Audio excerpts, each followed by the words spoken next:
Good morning po sa bawat isa. Welcome po sa Saturday class. At ang unang subject po natin sa araw po na ito, hermeneutics. Dito po tayo, pag-usapan po natin yung page 12 ng ating pong mga manual, Understanding the Scripture. Yan po.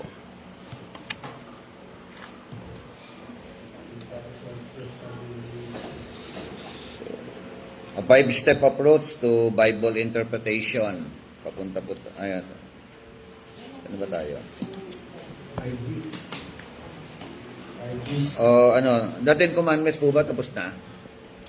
Yung 10 Commandments of the Bible interpretation. Pakicheck nga po ninyo. Wala pa po? Yung 10 Commandments tayo. Wala po. Check nyo nga yung 10 Commandments nyo. Wala pa po siguro. Yun. Sige po. Walang ba na? Ay, wala ko kami sa Sabado. Nang absent kayo ng Sabado. Okay. Ayan po. Di balik tayo. Sige. Page 12 talaga tayo. Understanding the Scripture. Ano po? Sige po, tayo po ay manalangin muna. Let's pray. Pastor Valerio, open us in prayer. Sige po, sige po na mamata. Dakilang Diyos, mapagpalang Ama, maraming salamat sa araw ng ito, Panginoon.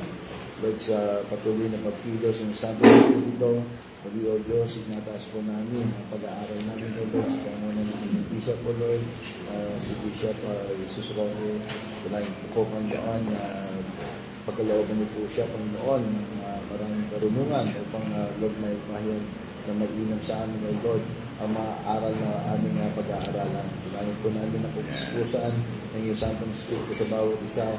Lord, ibigay niyo po sa amin ang Espiritu ng pag-unawa. Tunayin po namin, Lord, aalis kami sa lugar po ito at dala-dala po namin itong biyaya ng pagpapala. Panginoon, sa inyo po namin pinagkakatiwalang gawain ito. Ito po aming samot na lang. In Jesus' name we pray. Amen. Amen. Okay, patuloy po natin hasain ang atin pong kaalaman patungkol po sa Bible interpretation. Ano po? Yan, may nasa online na po tayo. Andyan po Sister Bless, si Pastora Emily. Ano po? Welcome po sa atin pong online class. Ano po? Understanding the Scripture. Pagkaunawa, no? Pag-interpret properly ng salita ng atin pong Panginoon, meron pong 5 hakbang. Kaya kailangan po ninyong kabisado ito 5 hakbang na ito, no? 5-step approach to Bible interpretation. Be familiar with this, ano? Kasi kapag kabisado nyo ito, mapapadali po ang tinatawag na pag-interpret ng tama, ano po, ng salita ng Diyos. 5 hakbang. Ang unang hakbang, distinguish the genre. Yan. Yan po, yung blanco po, genre. Genre. Ang spelling, G-E-N-R-E. G-E-N-R-E. Yan. Yun. Ang pronunciation niya, genre. Ano po? Parang genre. Ano po? Ang spelling genre, pero genre. So mahalaga po kasi yung ano na to. Ang ibig sabihin po ng genre, sabi nga what is the genre of the book to which the text is belong? Ang genre sa ibang terminology, yung literary form o yung anyo ng pagkakasulat. Ayan po. Mahalaga po yan na unang hakbang po yan. Kasi po, bawat genre, meron pong paraan to interpret. Amen? Meron siyang paraan para ma-interpret ang salita ng Diyos. Okay, so mamaya susunod pag-usapan natin iba't ibang klase ng mga genre. Ano po? Okay? Sabi nga, genre refers to the literary form the author employed in writing by which he communicated his message to the readers. If it is, ito po, pumasok na yung mga genre, oh. Pwede pong ang genre ay narrative, poetry, psalms, epistles, parables, gospel, dagdag na natin ang apocalyptic, ano po. So, yan po yung mga major genre. Page 12 po, sa mga nasa online po. Nagtatanong po si Pastora Julie. Understanding the Scripture. Yan po yung ating ano. Kaya, pag narrative, may paraan ng interpretation ng narrative. Poetry, ganun din po yan, ano. O kaya, psalms, epistles. Ano po? Ito yung mga letters. Yun namang parables, gospel, at saka dinagdag ko na yung isa pa yung pong apocalyptic, no? Apocalyptic. So, like for example, magpipreach ka, nasa Matthew chapter 11. Chapter 11, ano ang genre? Ang genre niya, gospel. Diba? Tama ba? Halimbawa, ang preaching mo, Luke chapter 13, verse 1 hanggang 8. Anong genre niya?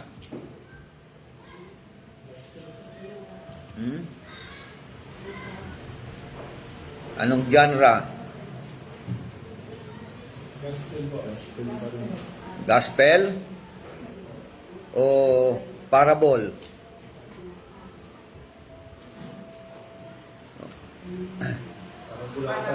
Parable. Chapter 13 yan di ba? Lucas chapter 13, tama ba?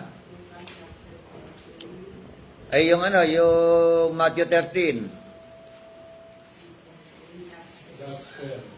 Gospel or ano?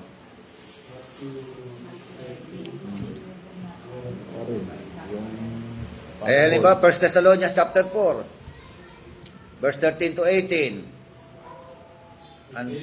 Epistles, di ba? Pag galing sa Revelation, apocalyptic yun. May halo din siyang letters kung minsan, di ba? Kung ang preaching mo, nandoon hango sa Genesis. Narrative siya. Tama ba? So, kaya dapat po, unang-una mong sipatin po yan, ano? Kung ano po, saan po galing. Okay. Distinguish the genre. Later on, kaklaro ko yan, yung tinatawag na genre na yan. Pero, 5-step muna kasi tayo. Pangalawa po, dig into the history. Ayun. Halukayin daw po yung istorya. Ano po? Sabi nga what is the historical setting of the text? Meron po siyang, bawat talata po, galing po yan sa history. Merong historical setting yung text na yan. Amen? So, kailangan natin i-consider yan. Katulad nga, halimbawa, nabasa mo, I rejoice at your word as one who find great spoil. Nagagalak ako sa iyong mga salita, katulad ng kagalakan na nagtamo ng malaking samsam. No? Anong historical setting? It was David's talking, ano? David was talking. Ano sabi niya? Nagagalak ako sa iyong mga salita, katulad ng kagalakan na nakatamo ng malaking samsam. Ano ang historical setting? Ang historical setting niya may digmaan na nagaganap sa kanila. May labanan. Di ba? Lulusob ang kabilang bansa sa kabilang bansa. o maglalaban po sila. Pag natalo nila yung isang bansa o kalaban, lahat ng maiiwan po doon is spoil, samsam. So yun po yung setting na atin pong sinasabi, no? So sabi nga the historical setting includes geography. Pag sinabing geography, ano ito?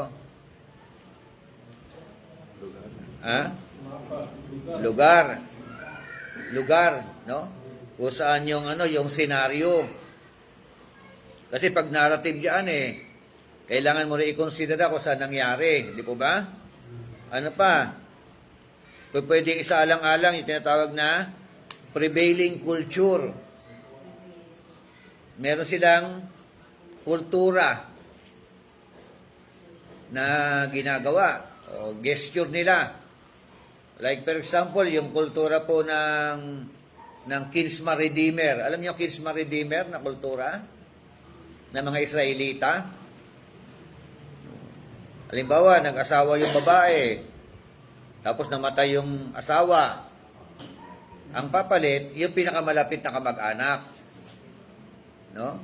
Kung panganay ang pangasawa, ang kasunod yung sumunod na yung kapatid. Di ba? Tapos ganun po, yung pag namatay uli, yung pangatlo. Pag namatay lahat, pinsan naman. Pwedeng ganun po, no? So, yun po ay history nila. Pero sa atin, applicable ba yun? Kinsma Redeemer? Yung, di ba? Parang, no? Parang hindi maganda no? Sa kultura. Sa Chinese at saka sa India. Bishop, gano'n natin. Ha? Sa India at saka sa Chinese. Sa kanila. Meron silang purpose siguro para hindi mapunta sa iba yung kayamanan. Di ba? To preserve yung mga wealth nila. Pero ayan po. Okay, so ano pa? Social environment. No? Kasama sa pagsahalukat, paghahalukay. Kung ano po ang meron tinatawag na social environment. Kasi po, bawat kapanahunan, meron mga tinatawag na social environment Di po ba? Oh. Yung mga social life, kumbaga. Okay, so ano pa? Yung tinatawag na politics. Anong meron diyan pagdating sa larangan ng politika? Di po ba? So ano ba ang istorya ng mga Israelita? Galing sila sa sa theocracy. Tama ba? Ano po yung theocracy? Ano pong klaseng leadership ang theocracy?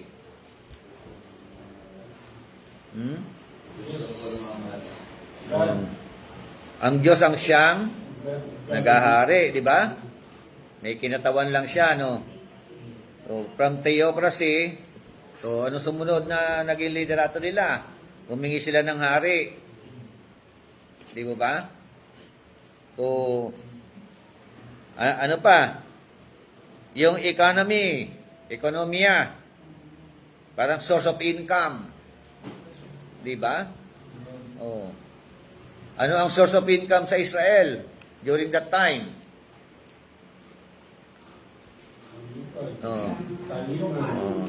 Yun, di ba? Lupain. Hindi mga hasyendero, di ba? Ano pa? Meron ba silang nung tinatawag na pabrika ng gatas?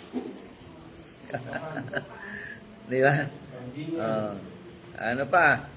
Kambingan. Ano pa kaya farmer, di ba? Yan ang mga source of income nila. Yung yung tinatawag na yung hayop, di ba? Yung mga alagang hayop. Oo. Yan ang mga source of income nila. Meron bang call center doon? Wala yung call center no? So, yan po. Depende sa kanila pong source of income. About family and religious life. Kasama po sa pwedeng halukayin po yan, Yung nila, pamilya nila, tsaka yung buhay spiritual nila, na po. At tsaka yung world views. Okay? So, yun po yung pangalawang hakbang. So, madali ba mag-interpret? Oh. Alam niyo na kung ano yung unang hakbang, alam mo yung literary form. Pangalawa, halukayin ang istorya. Anong meron diyan? 'Di ba? Oh. Like for example, yung ating magiging tema, Yung matibay na sandigan. 'Di ba? Hango 'yun sa Salmo, 2 Samuel chapter 22. Verse 1 to 7. Oh. Ano yun? Bakit sinabi ni David yun? Yung mga tanong doon, kailan sinabi ni David yun? Di ba? Bakit niya napatunayan ba ni David na ang Diyos ay matibay niyang sandigan? Di po ba? So, yun yung mga hahalukayin mo doon. Kailan niya sinabi yun? Mahalaga po yun na isaalang-alang. Okay. Good morning. 2 Samuel chapter 22. Ayun pala yung 2 Samuel 22 na yan, it was the last song of David. Kita mo na, Huling kanta na, parang My Way. And now the end is near. Pero at the end of his life, talagang papuri sa Panginoon. Diba? So, kinakwento niya doon kung paano siya sinamahan ni Lord sa bawat digmaan. Diba? Kung paano siya pinagtagumpay ni Lord. Yun na po, yung background ng ng tema natin. Ngayon, ilalagay na lang natin sa contemporary natin yun. Kayo, ilang beses na ba kayong nakipaglaban ng digmaan? Diba? Oo. Ganun 35th year anniversary. Ina-announce ko na po. Gaganapin niya sa Holiday Island Mall. Sa June 15. Pwede po kayong dumalo. Para June 15, alas 2 ng hapon. Sama niyo sa prayer na maging maganda yung panahon. Sama sa prayer yung anointing coming from the Lord, Yan. May historical setting. Kasi po, my point is, pag alam nyo ang setting, nabibigyan ninyo ng essence yung talata. Tingnan nyo ipagpiprisa, kunin nyo muna yung setting. Sino yung nakaranas noon, sino nagsalita noon. Ngayon, ilalagay nyo lang po sa contemporary. Marami po mga David din ngayon, marami mga David ngayon na maraming pinagdaanan sa buhay. Tama ba? Katulad mo, katulad ko, katulad natin, at yung karanasan ninyo na kung paano kayo pinaglaban ni Lord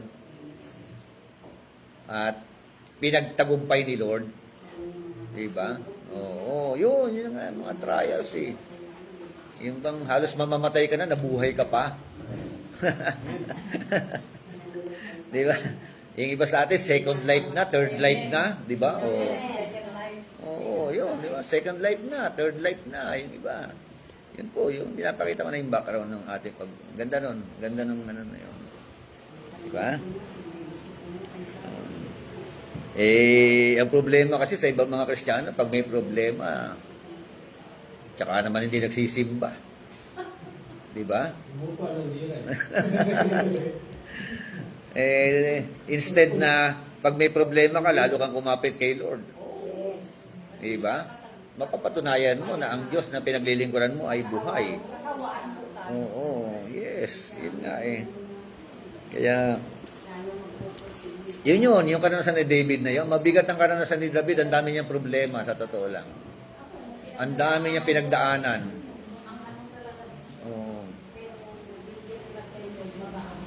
Oo. Gumagaang ang problema kapag inilagak natin ang tiwala kay Lord. Oh, yan, oh, may istorya. Ayan, oh, meron pa tayong kasama ngayon si Bishop Vic Rabara. Kilala niyo?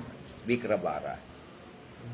Vic Quintal Rabara. Yan si Jersey Cortson, Pastor Joel Bagbanwa, si Bambam Abraham Tejones. Oh, ayan.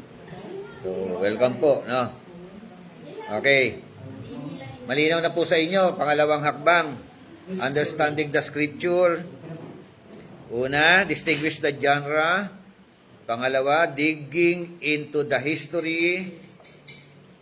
Pangatlo po, discerning o discern the author's intention.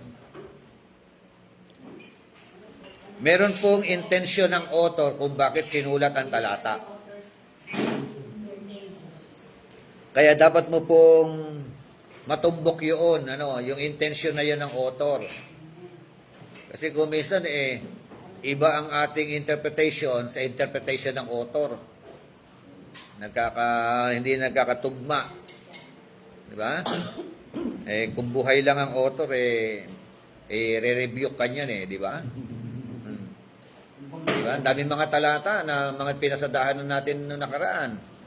Like for example, Matthew 18:20, Philippians 4:13, di ba?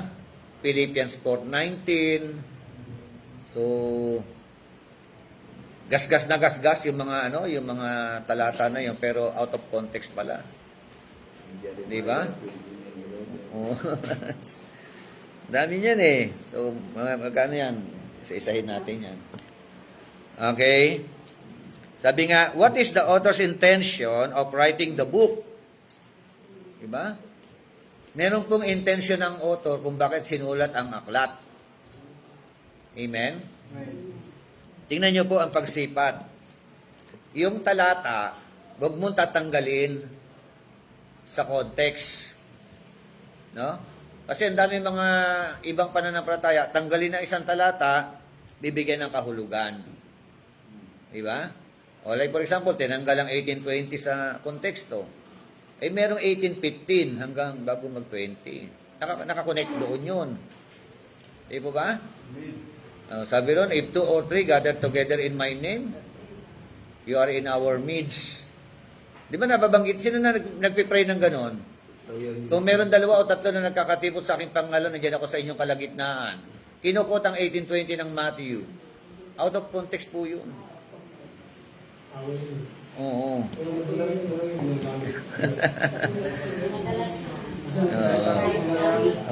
Out of context. Di ba? Gasgas yun Pag merong fellowship, konti lang ang dumalo. Lord, sabi mo po sa 18:20 ng Matthew, nasa kalagitnaan ka po namin. If 2 or 3, 2 lang po kami. Ngayon, may parating na 1, 3 na po kami. Naniniwala po kami, nasa kalagitnaan ka po namin. So, ang Diyos po, kahit isa ka lang, nandyan siya. Diba? 2 kayo, nandyan siya. 3 kayo, nandyan siya. Marami kayo, nandyan siya. Di ba? Bakit? Kasi ang Diyos po ay omnipresent. No? Oh. Diba?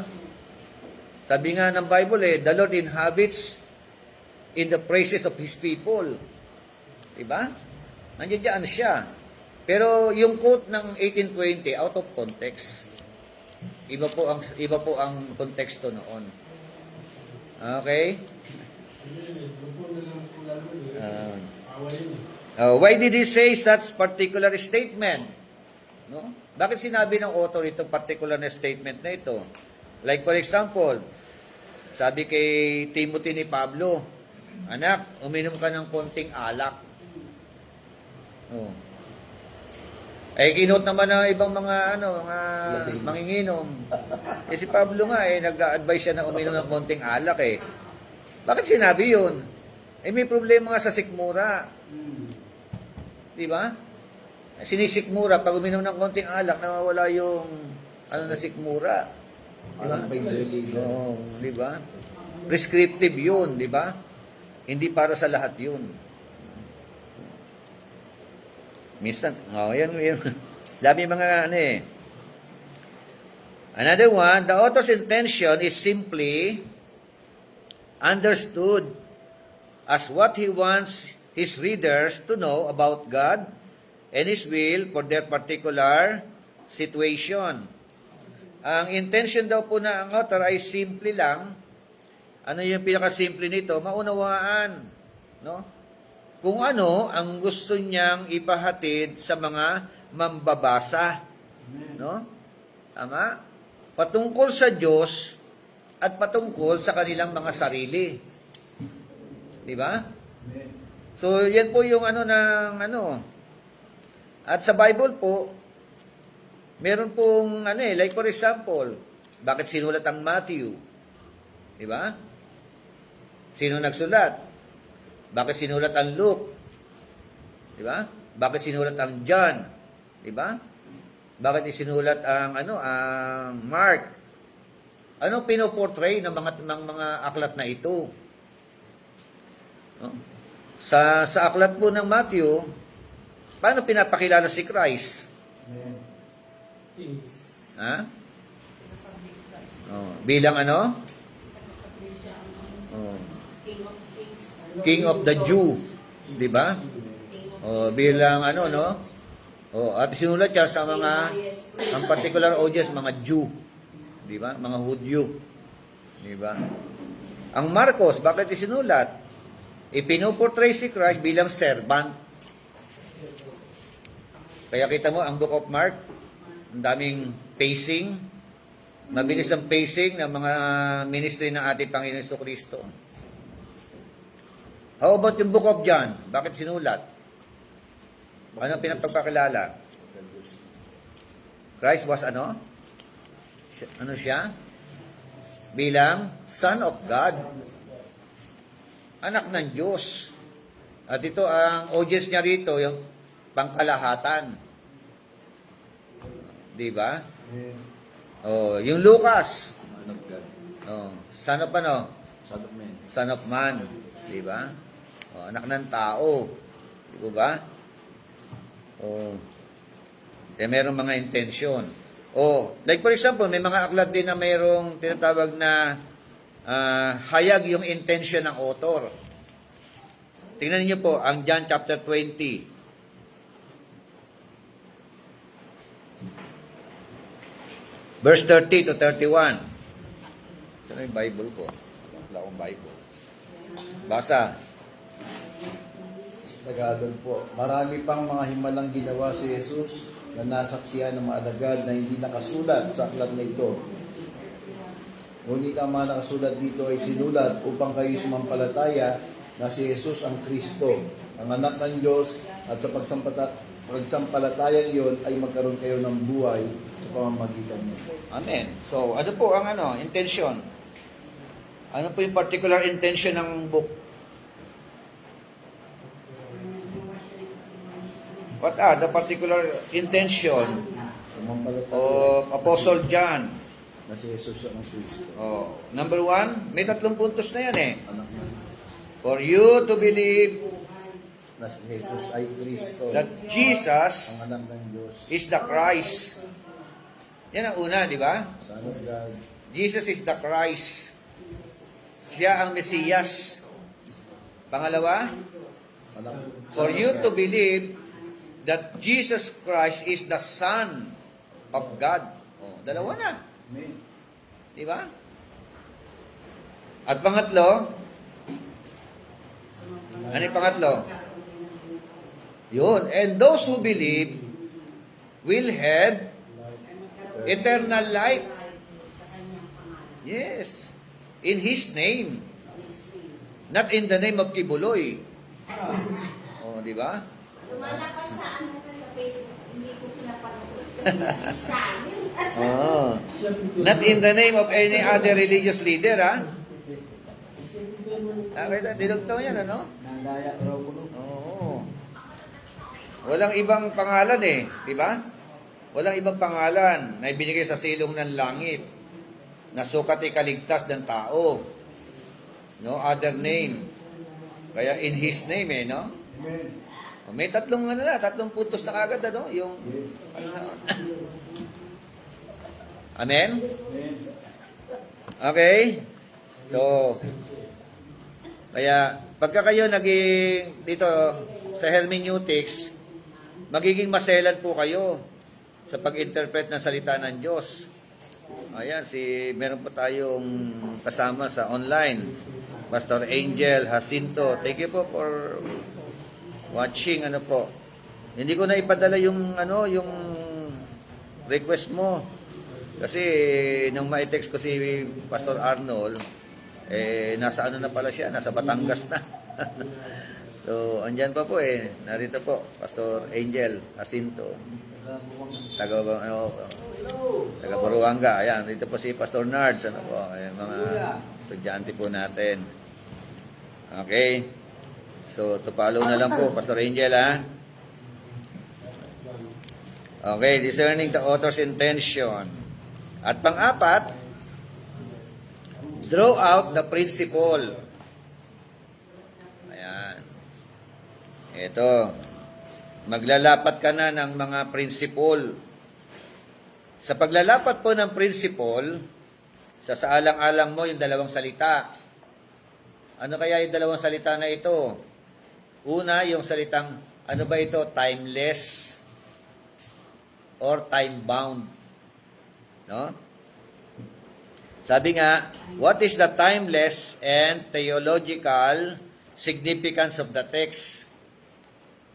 Pagka sinabing timeless, ibig sabihin, ang talata, applicable sa kanila, applicable sa mga sumusunod na bumabasa, applicable sa atin, applicable pa rin sa mga parating na mga babasa wala na tayo rito sa mundo na ito. No? From all walks of life, timeless po yun, ang tawag doon. No po? At pag sinabing time-bound, ha? Sumasabog yun, di ba? Bomba. Hindi time bomb. Oo.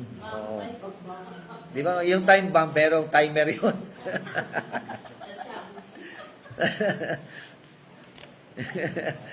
Yun. Yung time bomb, di ba? Ibibilang ng segundo yung minuto yata.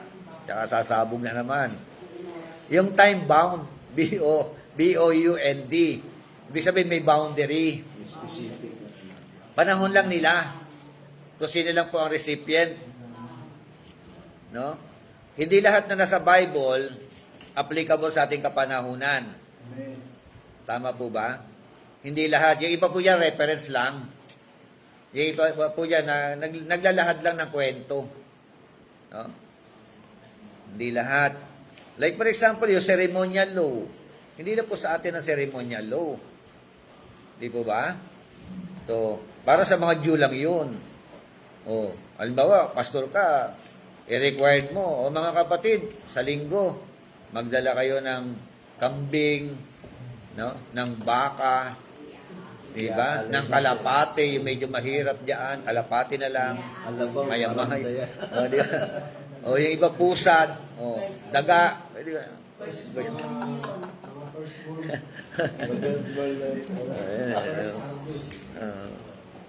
So, hindi na po ano yan. Ang problema, may mga grupo ng mga Kristiyano, di ba? Bumabalik sila doon sa Old Testament rituals. No? When they become a Christian, kung doon naging Kristiyano, di ba?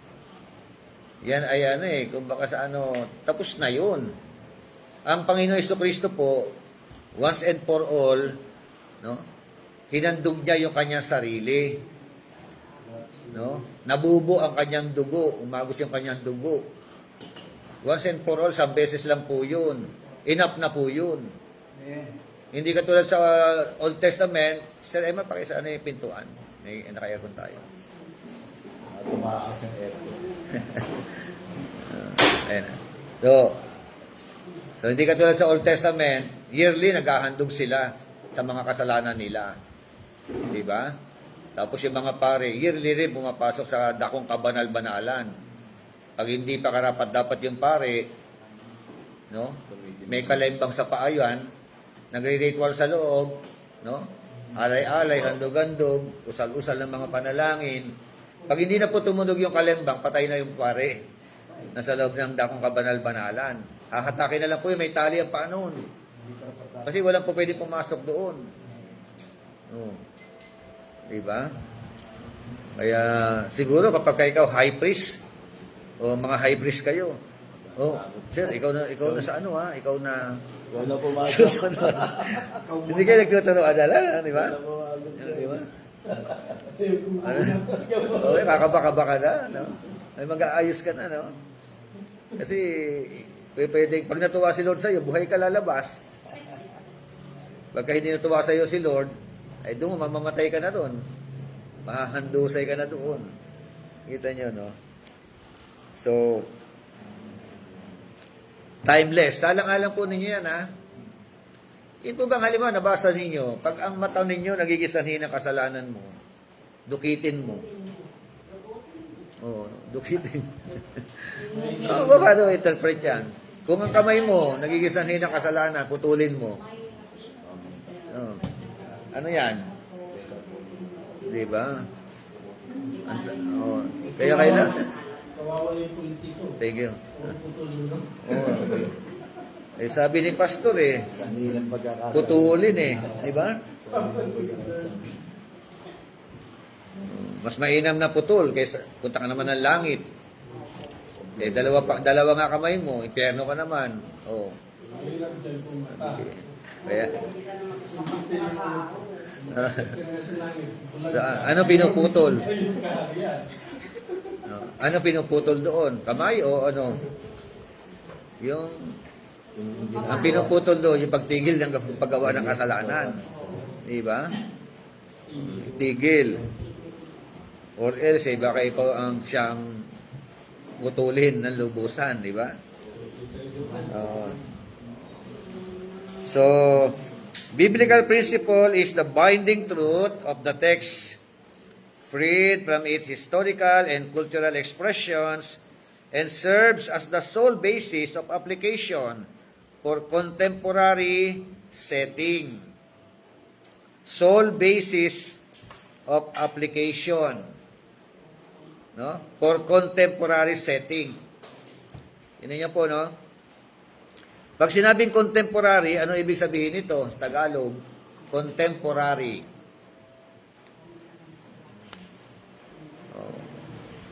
Ito yung sa panahon natin, kasalukuyang setting, kasalukuyang, pag sinabing contemporary audience, ano naman ibig sabihin nito? Kasalukuyang tagapakinig, your congregation, di ba? So, yan po ang ano, no? Okay na? Anong dalawang salita ang mahalaga pagdating ng drawing out the principle? Timeless. Timeless, time-bound. Yan. Sipatin natin yung talata kung time-bound siya o timeless. Ang problema, yung time-bound, ginagawang timeless. Diba? Yung generalize. At ang masakit niya, yung time-bound, ginagawang time-bomb. Napasabi ko. Kalimutan nun. Ayun, so, ayan, ano? Sa alang-alang natin yan. So, principle. Ano po? Panglima, determine the application. Determine the application. Ayan. So, sabi nga, how does the text apply to me? Amen? Yan. Paano raw po ang talata ay magiging applicable sa akin? Ang problema kapag ka nakarinig ka ng preaching, sasabihin mo, sana andito si sister para sa kanya yung talata. Di ba? Di ba? Hindi mo alam, para Rizal pala sa iyo yan, tsaka para sa kanya. Di ba? Oo. So, yung sumunod, what appropriate action should I take in response to the significance of the text? ano ang mga hakbang na dapat kong hakbangan, no? Na dapat kong gawin para sa katugunan o pagtugon sa mga talata na aking nababasa o pinag-aaralan. There is an appropriate action. Amen? So, yun ang lundo niyan eh. Merong tinatawag na angkop na aksyon. Amen? So, sabi nga, sound exegesis should lead to a practical outworking of the text. Oh. Pagkatama daw po ang interpretation and exegesis natin, it should lead for what? To practical outworking or application of the text. Tama? Pag tama ang interpretation mo, tama ang exegesis mo, tama ang turo mo, tama ang magiging buhay ng mga tao. Oh, di ba? Oh, huwag mo nila ilayo kay Eli Soriano, di ba? Oh. Dahil nga mali ang interpretation sa ibang mga talata, oh, sige. Kung pwede natin sabihan ng taong gago yan. O, yung mga ganun, no? Di ba? Yung mga salita. Tama ba yun? Sasabihan mo yung mga kausap mo na ano? Ano pa yung mga salitang tarantado yan? Yung mga ganun ba na ano? Kaya pati mga, kita nyo, yung outworking, pati miyembro niya, ganun din. Dahil turo ng leader eh. Oo. Kaya daw ginagamit yung gagong bishop kasi yung daw ang turo ng UP. Oo. Binigyan pa ng definition eh, di ba? Yung mga salita. Di ba? Yung dictionary ng UP, yun. Oo. Tinignan pa sa dictionary. Pero, tingnan mo, halimbawa na lang. Di ba? Yung, pumapasok ba doon yung love your neighbor? Pasok ba yung love your neighbor? Di ba? As yourself. O di, kita nyo ha, yung salita, no? Ibigin mo ang kapwa mo, katulad ng pag-ibig mo sa sarili mo. Ibig sabihin, pag sinabihan mo tarantado yung ano mo, tarantado yung sarili mo. Di ba? Parang ganun, bumabalik sa iyo, di ba, sir? Oh. Tapos magagalit yung kaaway mo, siyempre magagalit yun, di ba? So, mali, di ba? Hindi mo mapasok yung pag-ibig. Naghahatak ka ng galit. Di ba? Kaya pagtapos ng debate niya sa mga katunggali niya, debate ang resulta. Di na kayo bate. Tatago ka na. Di ba? Oo.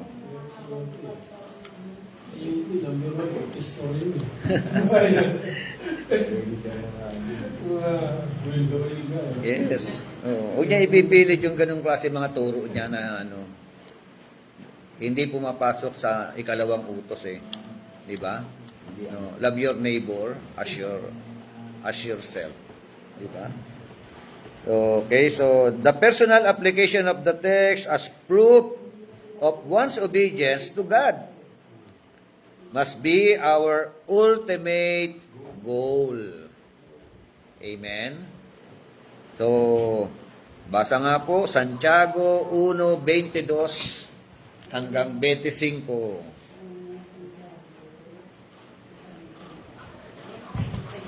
Ayan. James 1:22. James 1:22 ay sinasabi ko ng Diyos, mamuhay kayo ayon sa salita ng Diyos. Ito'y pinapakinggan lamang ninyong ngunit hindi sinasagawa. Dinadaya ninyo ang inyong sarili. Oh, di ba? Dinadaya ninyo ang inyong sarili. Kailan nyo dinadaya ang sarili nyo? Di ba? Yung nakikinig, hindi ipinapamuhay. No. Marami kang dadayain, sarili mo pa. Di ba? Sino dinadaya? Ang sarili, hindi ang Diyos o ang ibang mga tao. O, tuloy mo, sir. 23, sapagkat ang nakikinig ng salita, ngunit hindi sumusunod dito ay katulad ng isang taong tumingin sa salamin. 4. At pagkatapos tingnan mabuti ang sarili ay umalis at pinakalimutan ang kanyang itsura. Yan. So- 25, ang tao nagsasaliksik at nagpapatuloy sa pagsunod sa utusang ganap na nagpapalaya sa tao ang pagpapalaya ng Diyos sa lahat ng kanyang Wow. gawain. Siya ang taong gumagawa at hindi nakikinig lamang at pagkatapos ay nakakalimot. Oh, kita nyo, no? Amen. Marami nakikinig. Di ba? Pero hindi nagsasagawa. Ang sabi ni Santiago, parang tumingin ka sa salamin. No? Matapos kang tumingin sa salamin, walang epekto. Hindi natanggap sa sarili. Walang epekto sa buhay mo, di ba? So, yun ang ano eh. Pero yung nakikinig, nagsasaliksik at nagsasagawa, oh, yun daw ang pagpapalain ng Panginoon Diyos. Ano ang literary form po nito? Hmm. Literary form. Literary form. Ano yan eh? Book of James, Santiago, epistle yan. Oo, kasi ang James, epistle yan eh. Bahagi yan ng ano. Hindi nga lang siya kasama sa Pauline epistle. Pero episode din. Epistle din siya. Letter. No? So, kaya na, di ba, no? Pagdating sa epistle, meron po siyang general epistle at merong Pauline epistle. Pag sinabing Pauline, ito yung mga letter na sulat ni Pablo. Si Pablo nagsulat. Pag general, yung mga sulat na hindi si Pablo sumulat. Like for example, yung 1 Peter, 2 Peter, di ba? 1 John, 2 John, 3 John. Ano pa? Yan, yung Book of James. Di ba? So, inulit ko, no? Pag general, ano raw ang general epistle? Paano mga kakategorize? Nakasulat. Ha? Letter, general. Pag general, oh, pangkalahatan, general nga eh. Pero paano? Oh. Hindi si Pablo sumulat. For example, General. General epistle. Pagka Pauline, si Pablo nagsulat. Pauline epistle. Paul was written. Okay na. So, yan po. Ano po yung 5? Distinguished genre. Okay. Pangalawa. Dig into the history. Pangatlo. Discern the author's intention. Pang-apat. Draw out the principle. Panlima.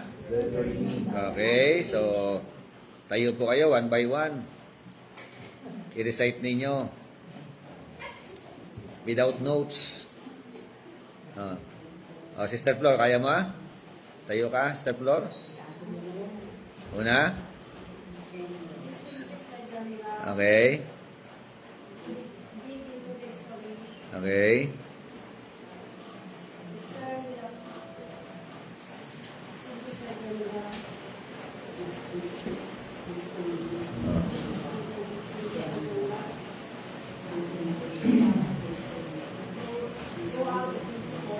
Pang-apat na yun, draw out the principle. Palima.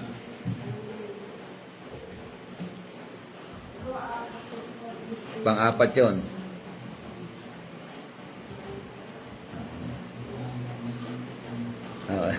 Sige.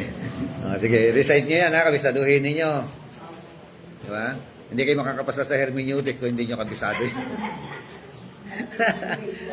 Kasi dyan na tayo iikot eh. Ito, oo. Oo. Kasi nangyayari kung minsan, ano? Distinguish the principle. Digging out the genre. Nagkakarambol-rambol eh. Diba?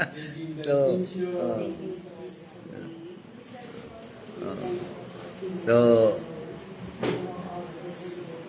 bisado? Sino pa? Gusto mag-try? Sister Emma, ano? Try mo nga? Genre, intentions, author, determine the history,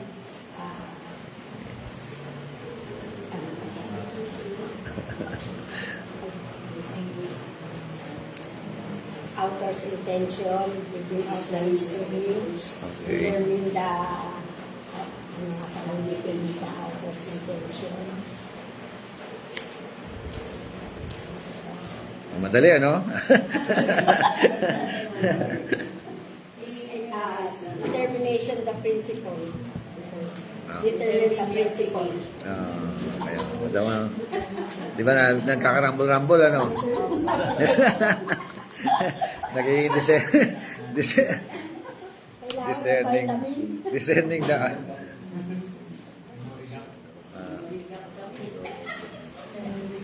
Pagbalik nyo, next week. Kabisado nyo na yan, next week, ha? Assignment yan, assignment, ano? 5 lang yan. Kasi dyan umiikot ang interpretation. Pagka familiar ka dyan, magiging madali sa iyo ang pag-interpret ng salita ng Diyos sa tulong ng Panginoon. Oh. Sino bang gusto mag-try? Ako. Sige, Pastor. Distinguish the genre, Yan, yan dig ba? into the history, Digging. share the author's intention, draw out the principle, determine the application. Yo! Di ba? Di ba? Oh, hahabol. Sino ba ang gusto humabol? Ano, Pastor Jacob, papatalo ka ba?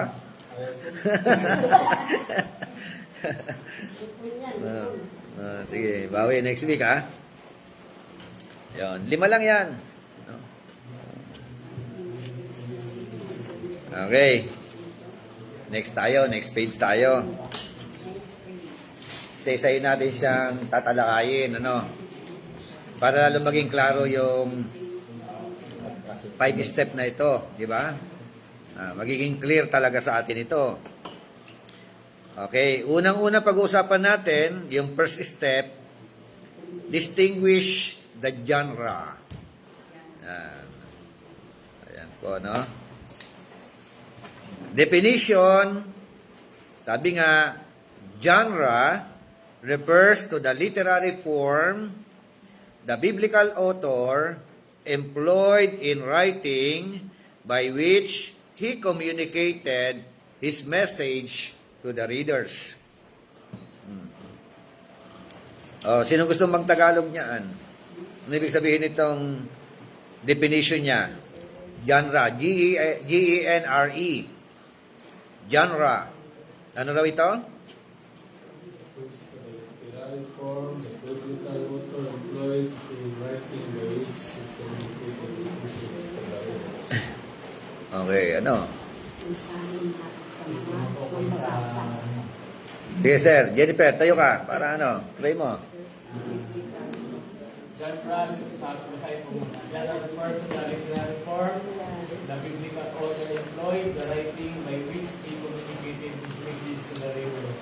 So, based on my own understanding sa Tagalog, yung genre isang nagtumutukoy sa Yun, good. Tumutukoy. Repairing. sa Oh. sa salita. Tumutukoy sa anyo ng salita. Anyo ng pagkakasulat. Anyo ng pagkakasulat. Yun, sige, tuloy. Pag-Biblia. At ang paglatag ng author o yung pagkakasulat sa pamagitan ng kanyang sulat kung saan ito'y nagbibigay ng komunikasyon at tungkol sa mga tagapagbabasa. Yun. Sa mga nagbabasa. Yan. Ayan. So, ito raw po ay tumutukoy sa anyo ng pagkakasulat na kung saan ang biblical author, no, ng talata na yan ay pinaparating niya yung sa kanyang pagsulat kung paano niya i-communicate o ipinapahayag yung mensahe doon sa kanyang mga tagapakinig. Opo. Minsan, yun nga, yung mga genre na ito, pwedeng narrative, no? Meron kasing classifications of genre. Pag-usapan natin sa susunod yan, ano? Okay, tuloy ko, no? A group of texts that bear one or more traits in common with each other. Sabi ni Tremper Longman III, ito daw po ay pinagsama-samang mga talata, no? Na merong ipinapahatid yung author, no? May subject na ipinapahatid para makita po natin yung katotohanan ng salita ng Diyos. Ayon naman kay J.J. Collins, a group of written texts marked by distinctive, recurring characteristics which constitute a recognizable and coherent type of writing. So, merong salitang recurring characteristic. Ito raw, no? Ito raw po ay pinagsama-samang mga talata, written text na ibig sabihin ng salitang recurring characteristic ano yung ibig sabihin? Come back again for reconsideration, no? So we need to reconsiderate, no, yung mga talata po na ito. Okay, kay John Barton naman, any recognizable and distinguishable type of writing or speech which operates within certain conventions. So yan po yung kanila pong mga pagbibigay ng kahulugan dito po sa tinatawag na genre. Na balikan natin ang kanyang definition, referring to the literary text, no, anyo ng pagkakasulat na kung saan ang biblical author, no, ay kanyang ipinapahatid, no, ipinapaalam sa kanyang pagsulat kung paano niya dapat i-communicate ang talata. No, yung biblical, yung message to the reader. So, minsan kasi ang talata, like for example, Old Testament, pagka poetry yan, paano yan binabasa? Halimbawa, yung Song of Solomon. Diba? Iba po ang pagbasa niyaan. Yan ay parang, parang nanliligaw ka. Parang patula yan. O pakanta yan, di ba? O parang may melody. Di ba? Oo. May ano po 'yun. Halimbawa naman, ang binabasa mo naman yung apocalyptic. Medyo merong diyan. Kumbaga sa yung pagbigkas medyo yung mahiwaga. Kumbaga, di ba? Okay, tuloy ko. Roman number 1, manual po natin. Each genre, bawat genre raw, has its distinctive features and own rules in reading, which govern the interpretation of the text. Every writer coaches his message in a certain genre in order to give the reader sufficient rules by which to understand the message. Ano ibig sabihin? Ang bawat genre raw, meron tinatawag na distinctive features. May kakaiba. Diba? At merong kanya-kanyang rule of reading. Yung binanggit ko na sa inyo kanina, diba? Na siya nagiging guide to interpret yung mga talata. Okay? Sige, try natin. Open your Bible in the book of John, chapter 7.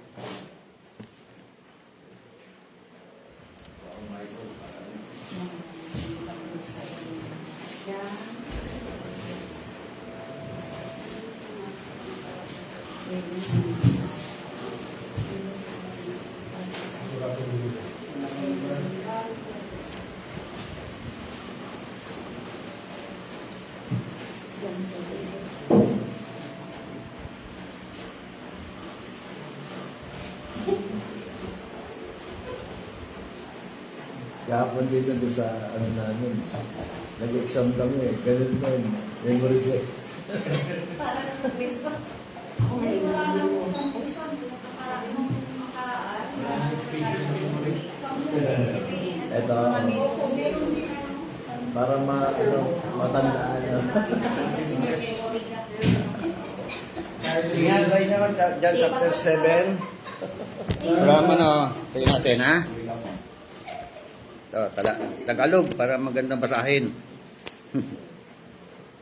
7 ba sinabi ko? O, 7. Okay. Tingnan natin yung, sipatin natin yung rules of reading nyo dyan.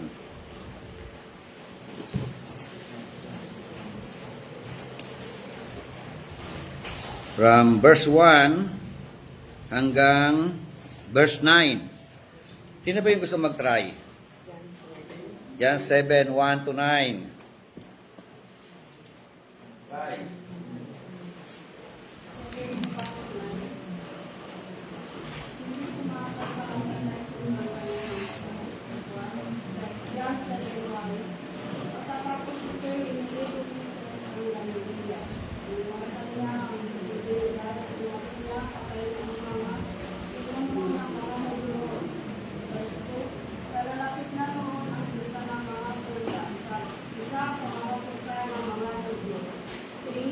Kaya sinabi kay Jesus ang kanyang mga kapatid, bakit hindi ka umalit pumunta sa Judea para makita ng iyong mga tagasunod ang ginagawa mo? Or, walang tao nagbibigay ng kanyang ginagawa kung ang mga ay maging katanya. Ginagawa mo rin lamang ang mga bagay nito, magpakilala ka na sa sanlibutan. Kahit maging ang mga kapatid ni Jesus ay hindi naniniwala sa kanya. Bago Jesus, hindi pa dumating ang ating panahon. Sa inyo'y maaari kahit anong panahon. Sabi, hindi kayo kapuputan ng sanlibutan, ngunit ako'y pinapuputan nila sapagkat pinapapumanan kung masasama ang mga gawa nito.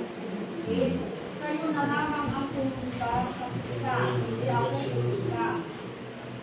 Sapagkat hindi pa dumating ang aking panahon. Last verse 9. Pagkasabi nito, nagtaiwan siya sa Galilee. Okay.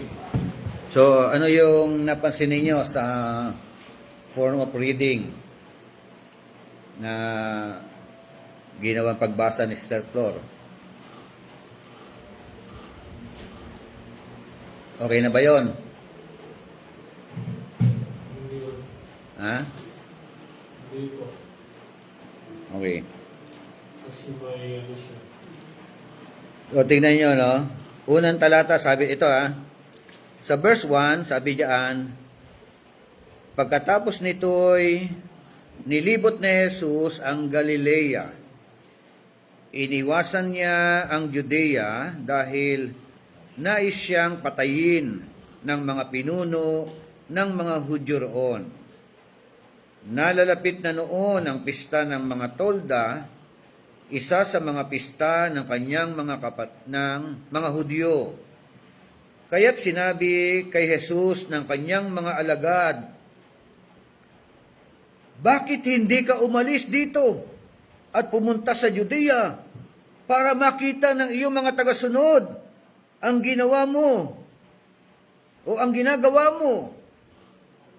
Tignan niyo yung no? Ano yung napansin ninyo? May diin ang pagbasa kapag karakter na. Yung unang 2 talata, narrator yun. Yan yun, no? Narrator, nagkukwento siya. Kaya ang pagbigkas, ganun-ganun lang. Yan, di ba? Nagkukwento. Babasahin nyo siya ng halos ano lang. Pero pagka pumasok na ang sinasabi ng karakter, nagbabago ang blending. Oo, di ba? Hindi pa rin pareho ang bigkas. Di ba? Sabi nga diyan, di ba, sabi ro, ito muna, verse 3. Kaya't sinabi kay Jesus ng kanyang mga kapatid. Narrator pa rin na may sabi noon, di ba? Tapos, bakit hindi ka umalis dito? Pwede pang gandahan mo eh. Di ba? at pumunta ka sa Judea para makita ng iyong mga tagasunod ang ginagawa mo. Ano niya?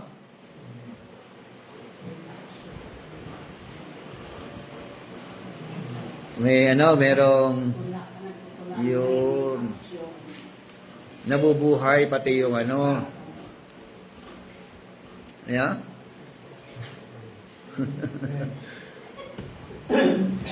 Isa pa, tingnan natin. Yung verse 4, ano kasunod dito, no? Sinabi pa rin ito ng kanyang mga kapatid, di ba? Oh, sabi pa rin ng mga kapatid, walang tao naglilihim ng kanyang ginagawa. Kung ang hangad niya ay maging tanyag, ginagawa mo rin lamang ang mga bagay na ito. Magpakilala ka na sa sanlibutan. Oh, di ba?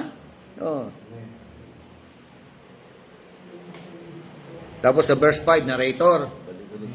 Balik ulit. Di ba? Tingnan niyo, balik ulit sa narrator, ha? Maging ang mga kapatid ni Jesus ay hindi naniniwala sa Kanya. Kaya? Verse 6, sumagot si Jesus. Narrator pa rin yun. Ano niya? Oh. Ano sa niya? Hindi pa dumating ang aking panahon. Sa inya'y maaari kahit anong panahon. Hindi kayo kapapuotan ng sanlibutan, ngunit ako'y kinapupuotan nila, sapagkat pinapatotohanan kong masasama ang mga gawa nito. Yeah? Kayo na lamang ang pumunta sa pista, hindi ako pupunta, sapagkat hindi pa dumating ang aking panahon. Pagkasabi nito, nagbago, di ba? Pagkasabi nito, nagpaiwan siya sa Galilea. Mahirap ba? Ano niya? Lalo magiging buhay ang inyong pangangaral at pagbabasa ng Bible. Di ba? Hindi same ang blending. Okay?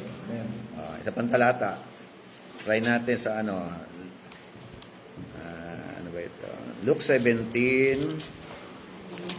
11.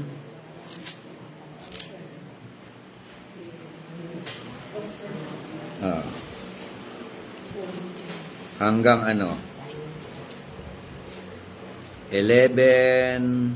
17:11 hanggang verse 19. Basa. Sige ha. Sino gusto mag-try? Basa. Luke 17:11 to 19. At nangyari na sasamantalang sila ay nagpatungo sa Jerusalem, na siya ay nagdaraan sa mga hangganan ng Samaria at Galilea sa 12. At sa pagpasok niya sa isang nayon ay sinalubong siya ng 10 lalaking tetongin at nagsasigil sa malayo. Sa 13, at sila'y nagsisigaw na nagsisipagsabi, Jesus, Guro, maawa ka sa amin. 14, at nagpakita niya sa kanila, ay sinabi niya sa kanila, magsihayo kayo, at kayo'y pakita sa mga saserdote, at nangyari na, samantalang sila'y nagsisiparoon, ay nagsisilinis sila. Sa 15, at sa kanila, nang makita niya at siya'y gumaling, ay nagbalik na niluwalhati ang Diyos ng malakas na tinig. Sa 16, at siya'y nagtirapa sa kanyang paanan na nagpapasalamat sa kanya at siya'y isang Samaritano. 17, at pagsagot ni Jesus at nagsabi, hindi ba 10 o naglilinis, tatakwat saan naroon ang siyam. 18, walang nagbalik upang luwalhati ng Diyos kundi itong taga-ibang lupa. Last verse, 19, at sinabi niya sa kanya, magsipilit ka, magtindig ka at yumaon ka sa iyong lakad, pinagaling ka ng iyong pananampalataya. Okay. So, ba Bible reading? No, ano mo yan? Kailangan bigyan ng Yung, musta yung reading? Musta yung pagkakabasa? Panginoon, parang flat pa rin. Dapat may Di ba? Yun, lalagyan ng buhay. Paano lalagyan ng buhay? Ipoportray mo kung paano binigkas. at sa mga sila yung magpapatungkol sa Iba po ang pagbasa sa pagkukwento ng narrator. Iba po ang pagbigkas sa pagbigkas ng mga karakter. magsihayo kayo at kayo pakita sa mga sigaw Di ba nakakapinig kayo yung audio Bible, di ba? Audio Bible? Hindi, sa audio Bible. ang galing na rin Oo. Oo. Di ba 10 kayong pinagaling?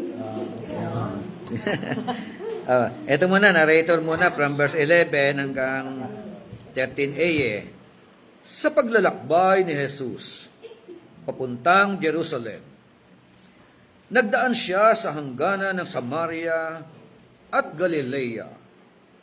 Habang papasok siya sa isang nayon, sinalubong siya ng 10 ketongin. Tumigil ang mga ito sa may kalayuan at sumigaw. Yan. Sinabi na nga ng author at sumigaw. Oh, di ba? Jesus! Panginoon! Mahabag po kayo sa amin! Sinabi nga, sumigaw ibubulong mo. at sumigaw at sumigaw Oo. Yan. Sinabi nga ng author di ba? Yan. Di ba? May blending, may merong may diwa, di ba? may dating Oh, tapos di ba? Tapos mag-iisip ka pa no? Ano kaya ang kalalagayan ng mga may ketong habang sumisigaw? O, di ba? Jesus Meron. O, di ba? Jesus! Panginoon! O, di ba?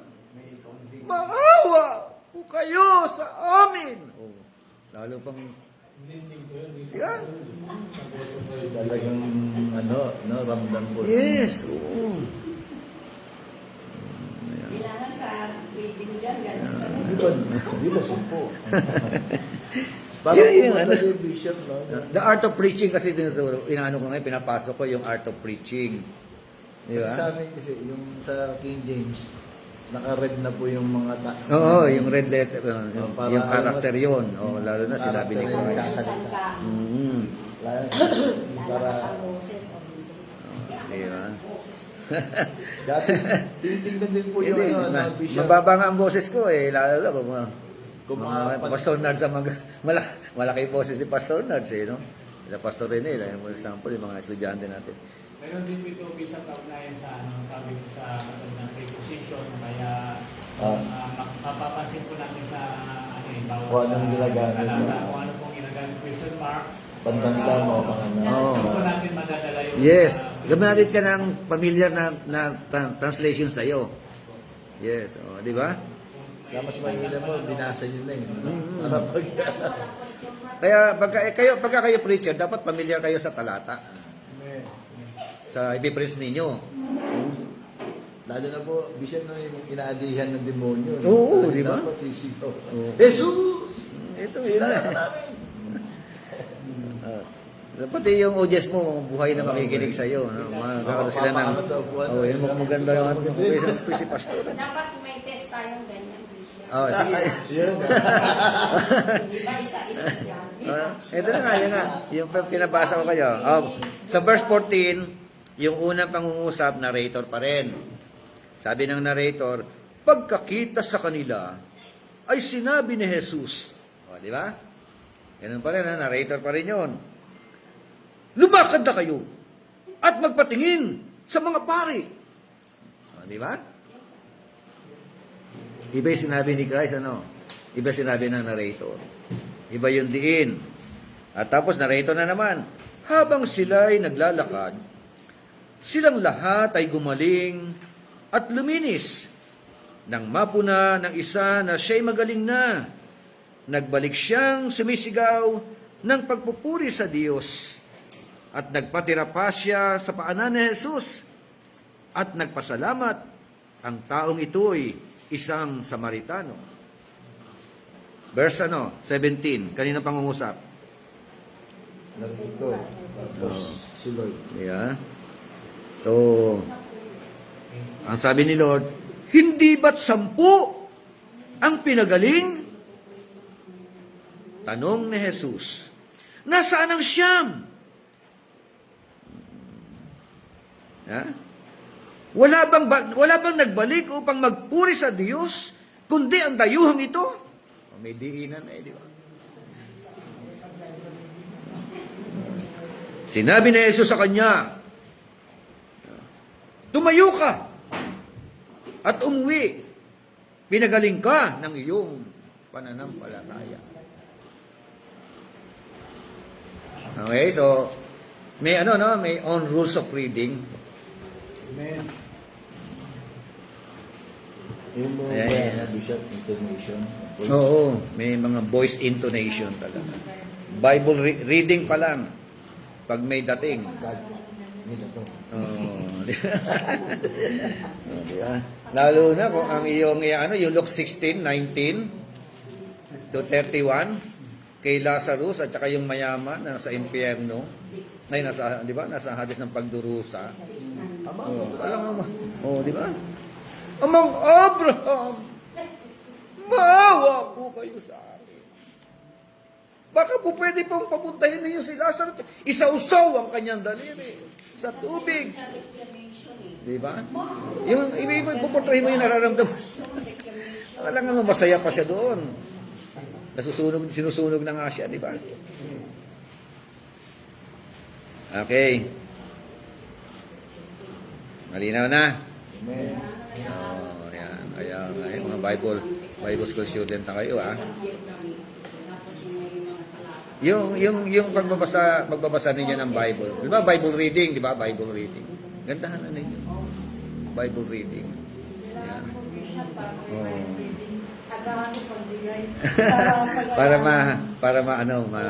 Opo. Hindi kasi kahit na hindi po ako nagbigay, kayo na po magano ng talata na gusto ninyong po pwede naman po yun.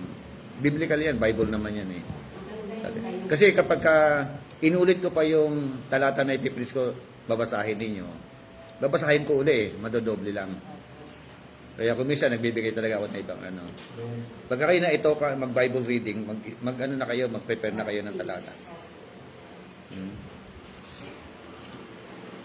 Okay? Malinaw? Merong sabi nga every writer coaches his message in a certain genre in order to give the reader sufficient rules, by which to understand that message. Roman number 2. Genre may be compared to any of the following models. Genre. Nag-usapan po natin. Ano po ang mga pwede natin ikumpara? Pwede natin siya ikumpara sa institution similar to state, university, or church to which an individual joins himself and follows its rules and regulations. Like for example, pag pinag-usapan ng state, ano po ang iba't ibang form ng state? Po pwede po katulad nga, yung Israel, dati theocracy sila. God rules. No? So, po pwede pong ang state ay federal form of government. Federal.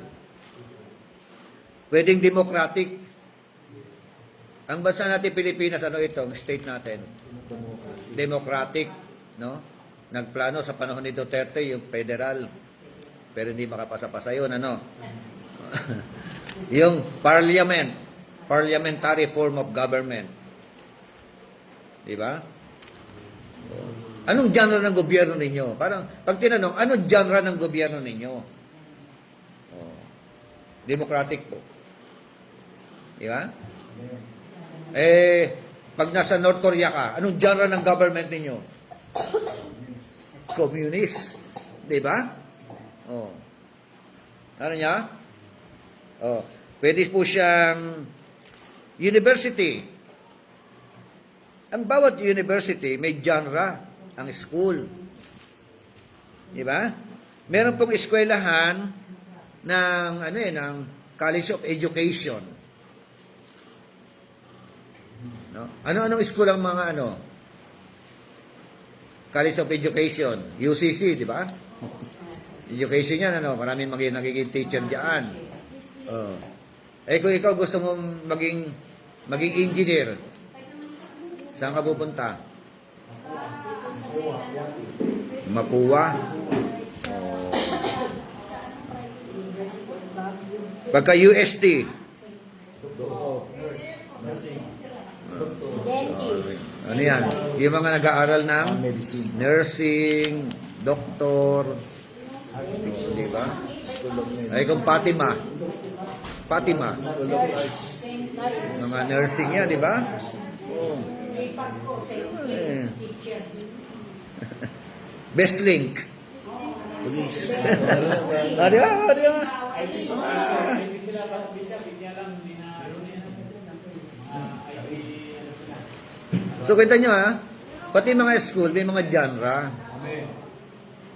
No? May mga sila. Oo.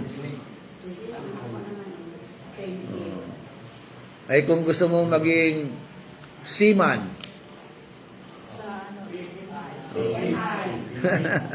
PMI. No, diba? Marine, di ba? Oh. Kita nyo? Pilot.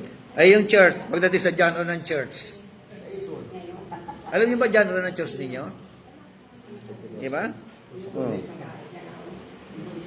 Ano alam nyo? Ang church namin, evangelical. Church namin, Pentecostal. Sa amin, Baptist. Yeah? Methodist. Oh. Cultic.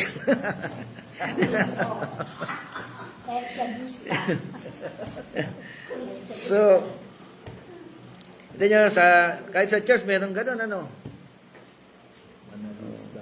Hindi ka po pwedeng, halimbawa,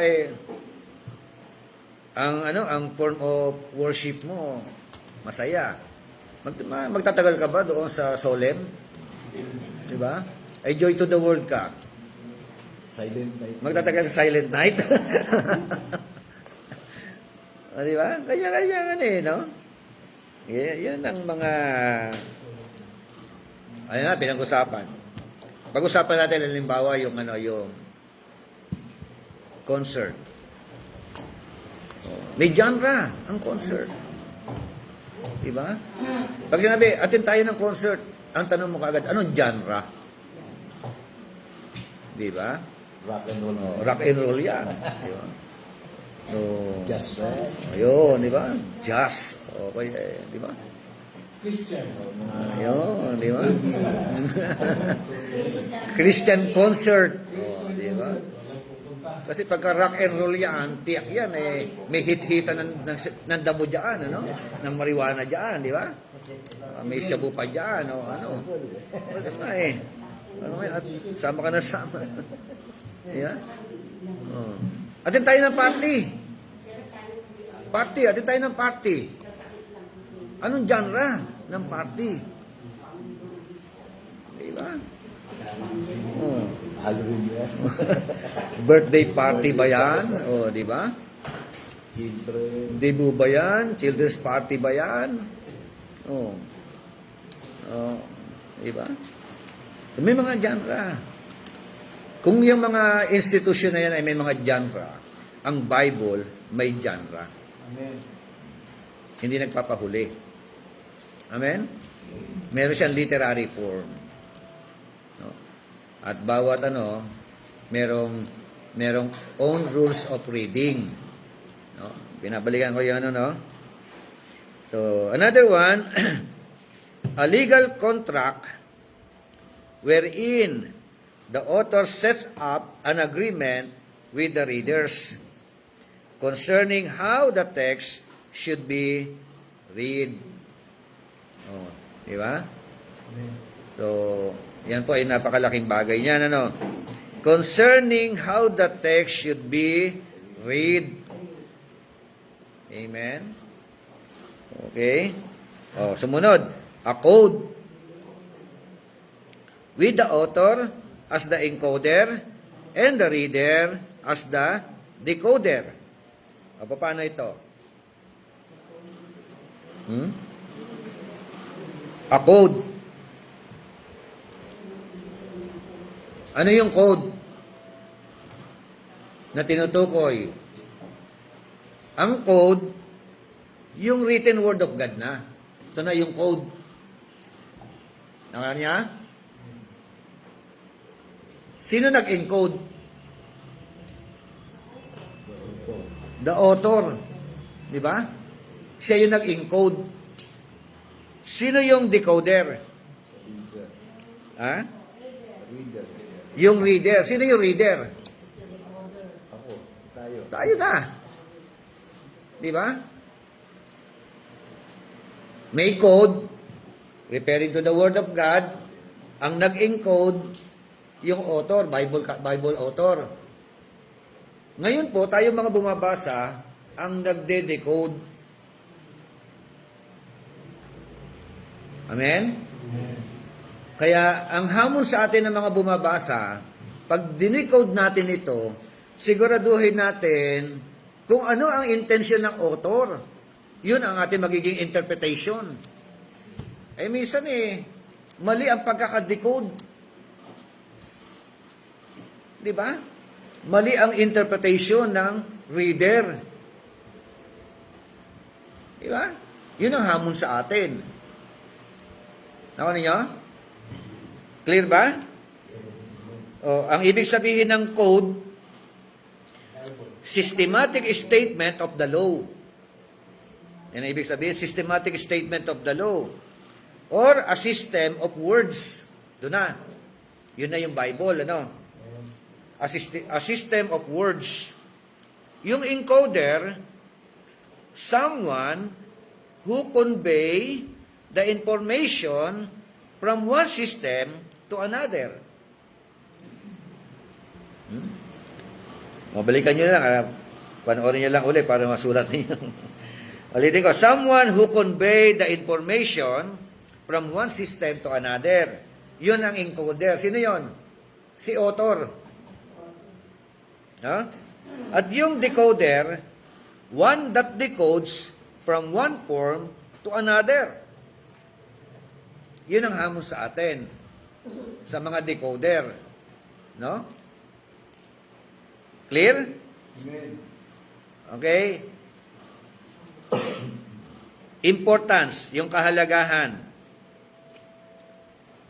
Basa nga po, Roman number 1. Pastor Nards.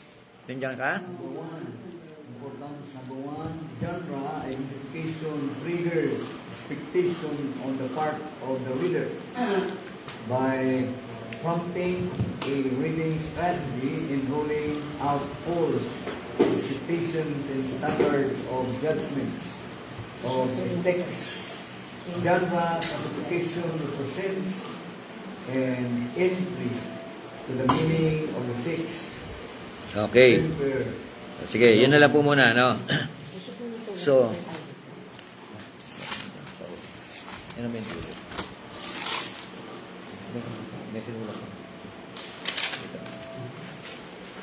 okay. So, ano daw po ang sabi rito? Sabi genre identification. So, ang hamon po, you need to identify, no? Kung anong klaseng genre ito. Pakisulat na lang po. So, ano na pong matutulong ito? It triggers expectation on the part of the reader. Amen? So, paano paraan? By prompting a reading strategy. No? And ruling out false expectations and standards of judgment of a text. So, ito lang po ay isang napakahalagang ano, no? Ganyan kahalaga yung distinguish the genre. No? Malaman muna natin yung tinatawag na uri o anyo ng pagkakasulat. No? So, sa susunod, pag-usapan natin yung classifications of genre. Okay? Roman number 2, basta nga po, Pastor, Valerio. Okay. A correct genre distinction and awareness of its role will not only program our reading of a passage, but will spare us also from misinterpretation. Thus, we need to acquaint ourselves with each genre and its role to avoid the misreading of the Bible and facilitate our approach to understanding the Scripture. Okay, so, ano ibig sabihin po nito? Yung Roman number 2, sabi diyan, yung tinatawag na correct genre distinction. No? So, napakahalaga ron. Yung ma-identify mo talaga. No? Anong genre ito? Kaya yun ang unang hakbang talaga eh. Di ba? Ano ito? Narrative ba ito? Poetry ba ito? Di ba? O ito ba ay parable? Ito po ba ay apocalyptic? Epistles po ba ito? So, at nakita natin, there is own rules of reading. Di ba? Lalo pagka bumabasa na kayo, pasadahan natin ang Song of Solomon.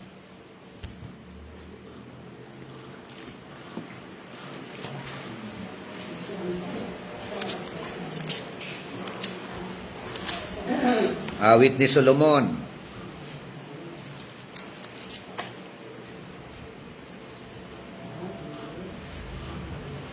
O, chapter 1. O, chapter 1. Nga, paano mo siya babasahin? Maganda yung Tagalog na ano eh, no?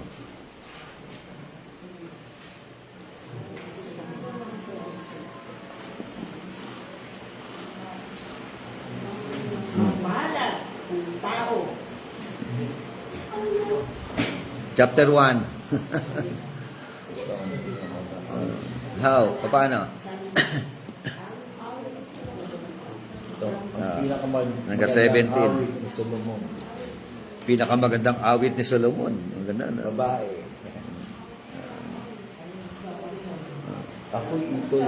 Akong ito'y pinupupo, sinisiin mo ng halik. Ang budong na pag-ibig mo'y mainam pa sa akin.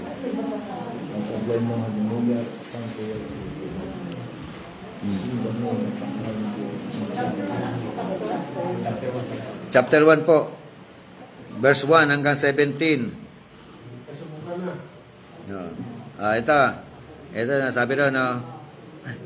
Sa verse 1, ito ang pinakamagandang awit ni Solomon. Tapos nagsalita ang babae. Pangungusap ng babae ito, no? Sabi ng babae, akong ito'y pinupupog, sinisiil mo ng halik, ang dulot ng pag-ibig mo'y mainam pa sa alak, ang taglay mong halimuyak, saan kaya itutulad? Simbango ng pangalan mong ang samyo'y malaganap. Kaya lahat ng dalaga ay iyungang nabibihag. Di ba? Di ba magbasa, no? Yeah. Patila. Oo. Ako ngayon ay narito. Isama mo kahit saan. At ako ay dalhin sa silid mong pahingahan. Tiyak akong liligaya ngayong ikaw ay narito. Ang nais ko ay madama ang alab ng pag-ibig mo. Pagsinta mo'y mas gusto ko kaysa alinmang inumin. Hindi ako nagkamali na ikaw nga ang ibigin. Dumating mo sa punto natin na nasabi mo sa asawa mo, hindi ka nagkamali na yung asawa mo yan ang ibigin. Tapos verse 5. Dalaga sa Jerusalem, ang ganda ko'y kayumanggi, katulad ko'y mga toldang sa Kedar paniyayari. Tulad ko rin mga tabing sa palasyo ng hari. Huwag akong hahamakin ng dahil sa aking kulay. Kayumanggi ito, no? Yan. Pagkat itong aking balat ay nasunog lang sa araw. Itong mga kapatid ko ay hindi ako kinalugdan. Nagkaisa silang ako'y pagbantayin ng ubasan. Pinagyamat, sininop ko ang nasabing pataniman. Ano pat ang sarili ay kusa kong napabayaan. Itong aking pakiusap o giliw kong minamahal, sa akin ay sabihin mo, pastulan ng iyong kawan, sa init ng katanghalian, pahingahan nila'y saan. Sa akin ay ituro mo, nang ako ay di maligaw. Di ba? Pagbasa pa lang may ano na di ba? Poetry, di ba? Oh.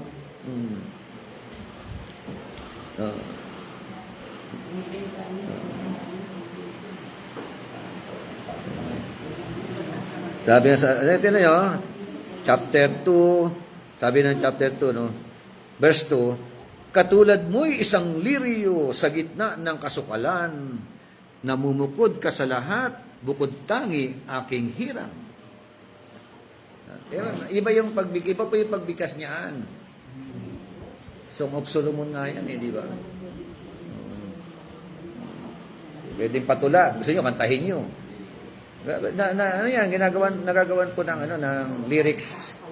Di ba? Pagka ikaw, songwriter ka, magagawan mo ng lyrics yan. Amen? Okay. Sabi nga, yung tinatawag na correct genre distinction, malaking tulong po ito. At yung pagkakaroon ng correct genre awareness, no? Ito na po ay nagbibigay sa atin ng rules, no? At hindi lamang po ito will not only program our reading of passage. Hindi lang daw po ito nilalagay yung isip mo kung paano babasahin ng talata. No? Tama yan, yung pagbasa ng talata, mahalaga po yan. Yung pinag-usapan po natin. But will spare us also from misinterpretation. Na ilalayo ka rin.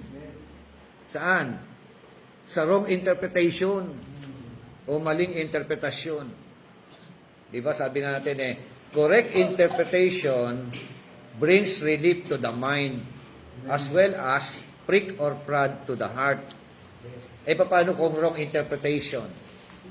It brings relief to the mind o it brings distraction to the mind. Pag wrong interpretation, no? Nagugulo. Oh. So dapat tama, no? So thus we need to acquaint ourselves with rich genre and its rules to avoiding misreading of the Bible and facilitate our approach to understanding the Scripture. So, kung isa sa alang-alaw daw po natin, yung tinatawag na genre, ito na po ay nakakatulong sa atin, no? Para basahin na maayos ng tama ang pagkakabasa ng mga talata. Amen? So, inulit ko, no? Pag narrative, iba ang bigkas ng narrative. Amen? Oo. Pagka-karakter na at sinabi ng Bible, at siya'y sumigaw, huwag mo ibubulong. Sabi na nga, sumigaw eh. Diba? Oh. Sumigaw siya sa malayo. Diba tayo? Oh, diba? Tapos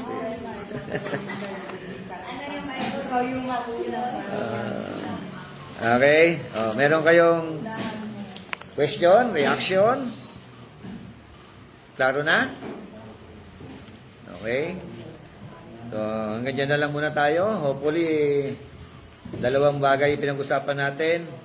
Yung 5-step approach in doing hermeneutics. Ano uli, 5 na yun?